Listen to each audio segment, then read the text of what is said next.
നമസ്കാരം, ഞാൻ doctor Ebin Abraham T, consultant dermatologist and HOD, department of dermatology, VPS lakeshore hospital, Kochi.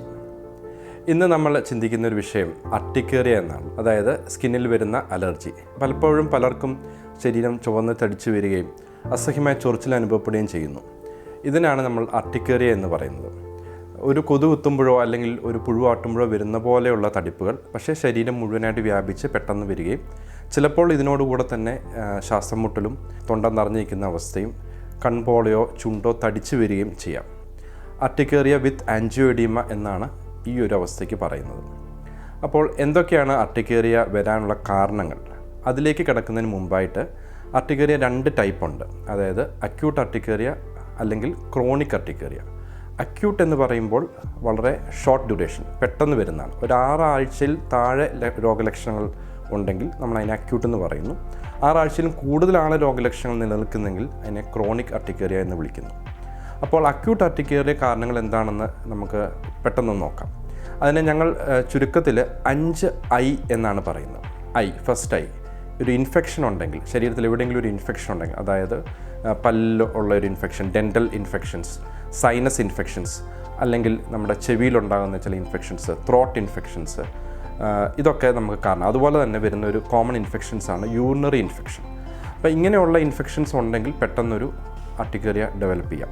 രണ്ടാമത് second I എന്ന് പറയുന്നത് ഇൻജക്ഷനാണ്. അതായത് നമ്മൾ കഴിക്കുന്ന ഭക്ഷണ പദാർത്ഥങ്ങൾ അല്ലെങ്കിൽ ഫുഡ് അലർജി എന്ന് നമ്മൾ പലപ്പോഴും പറയുന്ന ഒരു കണ്ടീഷനാണ്. ഏതെങ്കിലും നോൺ വെജ് ഐറ്റംസോ അല്ലെങ്കിൽ വെജിറ്റേറിയൻ ഫുഡോ അല്ലെങ്കിൽ എന്തെങ്കിലും എക്സോട്ടിക് ആയിട്ടുള്ള ഫ്രൂട്ട്സോ എല്ലാം കഴിച്ചാൽ അപ്പം തന്നെ വരുന്ന ഒരു അലർജി. പലർക്കും പല ഫുഡ് ഐറ്റംസ് ആകാം. അത് നിർബന്ധമായിട്ട് നോൺ വെജിറ്റേറിയൻ ഫുഡ് ആയിരിക്കണം എന്നില്ല. ചിലപ്പോൾ ചിലർക്ക് ഫ്രൂട്ട്സ് കഴിക്കുമ്പോൾ പെട്ടെന്നൊരു അലർജി ഡെവലപ്പ് ചെയ്ത് വരാം. മൂന്നാമത്തെ ഐ എന്ന് പറയുന്നത് ഒരു ഇൻഫെസ്റ്റേഷനാണ്. അല്ലെങ്കിൽ എളുപ്പത്തിൽ പറഞ്ഞാൽ നമ്മുടെ ഒരു പാരസൈറ്റിക് ഇൻഫെക്ഷൻ. ഉദാഹരണത്തിന് പറയുകയാണെങ്കിൽ ഈ വിരയുടെ ശല്യം പോലെയുള്ള നമ്മുടെ കുടലിലും മറ്റും ഉണ്ടാകുന്ന പാരസൈറ്റിക് ഇൻഫെക്ഷൻ ഇതുപോലെ അലർജി ഉണ്ടാക്കാം. നാലാമത്തെ ഐയിലേക്ക് വരുന്നത് അത് ഒരു ഇൻജക്ഷൻ എന്ന് പറയും. അതായത് മരുന്നുകളാണ് ഉദ്ദേശിക്കുന്നത്. നമ്മൾ ശരീരത്തിൽ എന്തെങ്കിലും അസുഖത്തിനായിട്ട് കഴിക്കുന്ന മരുന്നുകൾ, ഫോർ എക്സാമ്പിൾ വേദന സംഹാരികൾ, ചില ആൻറ്റിബയോട്ടിക്സ്, അല്ലെങ്കിൽ വേറെ എന്തെങ്കിലും ഒരു അസുഖത്തിന് കഴിച്ചൊരു മരുന്ന് കഴിച്ച് കുറച്ച് നേരത്തിനുള്ളിലോ അല്ലെങ്കിൽ കുറച്ച് ദിവസത്തിന് ശേഷമോ ഇതുപോലെ തന്നെ തടിപ്പുകൾ ഡെവലപ്പ് ചെയ്ത് വരാം. ഫിഫ്ത്ത് ഐ എന്ന് പറയുന്നത് നമ്മളെ ഇൻസെക്റ്റ് ബൈറ്റ് അല്ലെങ്കിൽ ഒരു പ്രാണി കടിച്ച് വരുന്ന ഒരു അലർജി. അറിയാം, നമ്മൾക്ക് കാലാവസ്ഥ മാറുന്നതനുസരിച്ച് ചിലപ്പോൾ തണുപ്പുള്ളപ്പോഴോ മഴക്കാലത്തൊക്കെ ഒത്തിരി പ്രാണി ശല്യം അല്ലെങ്കിൽ ഇൻസെക്റ്റ് ബൈറ്റ് വരാനുള്ള സാധ്യതകളുണ്ട്. നമ്മുടെ ജോലി സംബന്ധമായിട്ടോ മറ്റും ഗാർഡനിങ്ങും മറ്റും ചെയ്യുന്നവരിലൊക്കെ ഇൻസെക്റ്റ് ബൈറ്റ് കൊണ്ട് ഇതുപോലൊരു അർട്ടിക്കേറിയൽ റിയാക്ഷൻസ് വരാം. അപ്പോൾ ഇതൊക്കെയാണ് ഒരു അക്യൂട്ട് അർട്ടിക്കേറിയ അല്ലെങ്കിൽ പെട്ടെന്ന് ഈ ടൈപ്പ് ഒരു അലർജി വരാനുള്ള കാര്യങ്ങൾ. അതുപോലെ തന്നെ ക്രോണിക് അർട്ടിക്കേറിയ എന്ന് പറയുമ്പോൾ നമ്മുടെ ഈ പറഞ്ഞ കാര്യങ്ങൾ തന്നെ 6 ആഴ്ചയിൽ കൂടുതൽ ഡെവലപ്പ് ചെയ്ത് വരികയാണെങ്കിൽ അല്ലെങ്കിൽ പെർസിസ്റ്റൻ്റായിട്ട് ആ സിംറ്റംസ് നിൽക്കുകയാണെങ്കിൽ നമ്മളതിനെ ക്രോണിക് അർട്ടിക്കേറിയ എന്ന് വിളിക്കുന്നു. ഇതോടൊപ്പം തന്നെ ചില ഫുഡ് അഡിറ്റീവ്സ്, നമ്മൾ ഭക്ഷണ പദാർത്ഥങ്ങൾ ചേർക്കുന്ന ചില രാസപദാർത്ഥങ്ങൾ ഇതുപോലെ ഒരു ക്രോണിക് അർട്ടിക്കേറിയ ഡെവലപ്പ് ചെയ്യാൻ കാരണമാകാറുണ്ട്.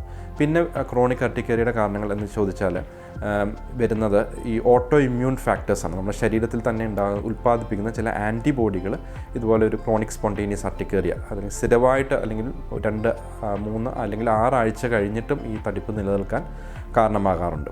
ഫിസിക്കൽ അർട്ടിക്കേറിയ എന്ന് പറയുന്നത് ഒരു ടൈപ്പ് ഓഫ് ക്രോണിക് അർട്ടിക്കേറിയാണ്. ഉദാഹരണത്തിന് ചൂടടിക്കുമ്പോഴോ തണുപ്പിൻ്റെ കോണ്ടാക്റ്റ് വരുമ്പോഴോ ശരീരത്തിൽ തടിപ്പ് വരാം. അതുപോലെ തന്നെ സൂര്യപ്രകാശം ശരീരത്തിൽ വീഴുമ്പോൾ തടിപ്പ് വരാം. അതിനെ സോളാർ അർട്ടിക്കേറിയ എന്ന് വിളിക്കുന്നു. പിന്നെ ചിലർക്ക് വെള്ളം കുളിക്കുമ്പോൾ, തണുത്ത വെള്ളത്തിലോ മറ്റോ കുളിക്കുമ്പോൾ വെള്ളത്തിൻ്റെ കോണ്ടാക്റ്റ് വരുമ്പോൾ ചൊറിച്ചിൽ വരാം.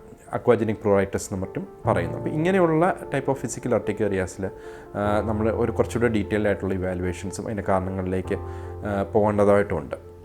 അപ്പോൾ എന്തൊക്കെയാണ് ഈ രോഗം നിർണ്ണയിക്കാനായിട്ട് ആവശ്യമുള്ള ടെസ്റ്റുകൾ എന്ന് നോക്കാം. ഈ രോഗത്തിൻ്റെ ലക്ഷണങ്ങൾ പുറമേ സ്കിന്നിൽ കാണുന്നത് കൊണ്ട് അതിന് പ്രത്യേകിച്ചൊരു ഡയഗ്നോസിസ് ആവശ്യമില്ല. പക്ഷേ എന്നാലും ചിലപ്പോൾ ഈ തടിപ്പുകൾ 24 മണിക്കൂറിനും കൂടുതൽ നിൽക്കുന്നുണ്ടെങ്കിൽ നമ്മളൊരു സ്കിൻ ബയോപ്സി എടുത്ത് അത് അർട്ടിക്കേറിയ തന്നെയാണ് എന്ന് ഉറപ്പ് വരുത്തേണ്ടതായിട്ടുണ്ട്. രണ്ടാമത് അർട്ടിക്കേറിയയുടെ കാരണങ്ങൾ കണ്ടുപിടിക്കാനുള്ള ടെസ്റ്റുകളാണ്. അതിന് നമ്മൾ നേരത്തെ പറഞ്ഞതുപോലുള്ള ഇൻഫെക്ഷൻസോ അതുപോലെ പാരസൈറ്റ്സ് എന്തെങ്കിലും ഉണ്ടോ എന്നുള്ളത് നോക്കാനുള്ള ടെസ്റ്റുകൾ. അതുപോലെ തന്നെ അതിന് ബ്ലഡ് ടെസ്റ്റുകൾ ഉപകരിക്കും. യൂറിൻ ടെസ്റ്റുകൾ ചെയ്യാറുണ്ട്. Allergy test in the form of ഒരു ഈ സ്കിൻ പ്രിക്ക് ടെസ്റ്റ് എന്ന് പറഞ്ഞൊരു അലർജി ടെസ്റ്റാണ്. പൊതുവേ നമ്മൾ ഫുഡിൻ്റെയൊക്കെ അലർജി ഉണ്ടോ അല്ലെങ്കിൽ വേറെ എന്തെങ്കിലും അലർജി ഉണ്ടോ എന്ന് കണ്ടുപിടിക്കാൻ ഉപയോഗിക്കുന്നു. ഇതുപോലെ തന്നെ നമ്മുടെ ശരീരത്തിൽ ഇൻഫെക്ഷൻസ് ഫൈൻഡ് ഔട്ട് ചെയ്യാനായിട്ട് ബ്ലഡ് ടെസ്റ്റ് ഒരു പരിധിവരെ നമ്മളെ സഹായിക്കാറുണ്ട്. എന്തൊക്കെയാണ് ഇതിൻ്റെ ചികിത്സകളെന്ന് നോക്കാം. അലർജിയെ അല്ലെങ്കിൽ ഈ അർട്ടിക്കേറിയ ട്രീറ്റ്മെൻറ്റ് എന്ന് പറയുന്നത് ആൻറ്റി ഹിസ്റ്റമിൻ എന്ന വിഭാഗത്തിൽപ്പെടുന്ന മരുന്നുകളാണ് കൊടുക്കുന്നത്. പ്രാരംഭമായിട്ട് നമ്മളൊരു ചെറിയ ഡോസിൽ സ്റ്റാർട്ട് ചെയ്തിട്ട് സിംറ്റം കൺട്രോൾ ആവുന്നില്ലെങ്കിൽ അതിൻ്റെ ഡോസ് വളരെ പതുക്കെ കൂട്ടിക്കൊണ്ടുവരുന്ന ഒരു രീതിയാണ് പലപ്പോഴും ഫോളോ ചെയ്യുന്നത്. ഇതോടൊപ്പം തന്നെ വളരെ സിവിയറായിട്ടൊരു ആൻജിയോഡിമ പോലെ ശ്വാസം മുട്ടലോ ശരീരത്തിൽ തടിപ്പുകളൊക്കെ ഉണ്ടെങ്കിൽ സ്റ്റിറോയിഡ് കണ്ടൻറ്റുള്ള മരുന്നുകൾ ഉപയോഗിക്കാറുണ്ട്. ഈ അർട്ടിക്കേറിയ അല്ലെങ്കിൽ ആൻജിയോഡിമ ചിലപ്പോൾ പ്രോഗ്രസ് ചെയ്ത് അനാഫൈലാക്സിസ് എന്നൊരു എമർജൻസി കണ്ടീഷനിലേക്ക് വരെ പോകാം. അങ്ങനെ വരുമ്പോൾ എപ്പോഴും ഒരു ഹോസ്പിറ്റലിൽ വന്നിട്ടുള്ള ട്രീറ്റ്മെൻറ്റ് ആയിരിക്കും ഹെൽപ്ഫുള്ളായിട്ട് വരുന്നത്. ആ രീതിയിലാണ് ഇതിൻ്റെ ഒരു ട്രീറ്റ്മെൻറ്റ് പ്ലാൻ ചെയ്ത് മുന്നോട്ട് പോകുന്നത്. Thank you.